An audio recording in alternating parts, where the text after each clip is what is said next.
Hello guys, നമ്മളുടെ കേരളയിലെ പണിയെടുത്തിട്ട് വീടുണ്ടാക്കിണ്ട് അത് നിങ്ങളുടെ കാട്ടി കൊടുക്കാം കേട്ടോ. നിങ്ങൾ നോക്കിക്കോ. അതെ, സ്കൂളിൽ പഠിക്കാൻ ആൾക്കാർ കണ്ടോ, ഏജ് ഇപ്പം ആയില്ല, 10-18 ഏജായി. ഈ വയസ്സിൽ ഞാൻ പണി തുടങ്ങിനി. ഈ ചങ്ങ ഇന്റെ മാതിരി തുടങ്ങി പണി.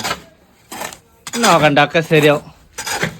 പിന്നെ നമ്മളുടെ ഈ ചുമരില്ലേ, ചുമര് കണ്ടോ, 10 ഇഞ്ച്.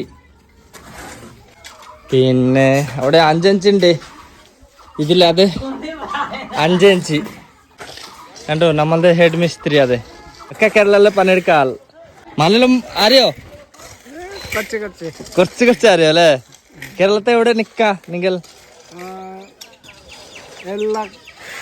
എല്ലാ കേരള, എറണാകുളം അല്ലേ? കോട്ടയം, പെരുമ്പാവൂർ, ആലുവ. അവിടെ ഒക്കെ പണിയെടുത്ത് ഗൈസ്. എല്ലാ ആൾക്കാരും നമ്മളുടെ നാട്ടിൻ്റെ ആൾക്കാർ ഒക്കെ കേരളത്തിലെ പണിയെടുക്കുക ആൾക്കാർ. അതൊക്കെ വീടുണ്ടാക്കി കണ്ടോ. ഈ വീട് കേരളത്തിലെ പണിയെടുത്തിട്ട്, ആ വീട് കേരളത്തിലെ പണിയെടുത്തിട്ട്, ആ വീട് കണ്ടില്ലേ, ആ കേരളത്തിലെ പണിയെടുത്തിട്ട് ഒക്കെ ഉണ്ടാക്കിയിട്ടുണ്ട്. ഇനി ബാക്കിയുണ്ട്, എൻ്റെ വീട് ബാക്കിയുണ്ട്. ചാക്കിലേ മറ്റെല്ലാം ഒക്കെ കൊണ്ടുപോകുന്നുണ്ട്. ഇപ്പോൾ കോൺക്രീറ്റ് കൂട്ടും ഈ ആൾക്കാർ. അതേ കേരള ആൾക്കാർ, ഈ ആൾക്കാർ പണിയെടുത്തിട്ട് ഒക്കെ മൂടി കഴിഞ്ഞി, മൂടി ഒക്കെ കഴിഞ്ഞി. അത് എൻ്റെ അനിയൻ നോട്ടെ, എൻ്റെ അനിയനക്ക് കട്ടി കൊടുക്കണം. എൻ്റെ അനിയൻ കേട്ടോ ഗൈസ്, എൻ്റെ അനിയൻ.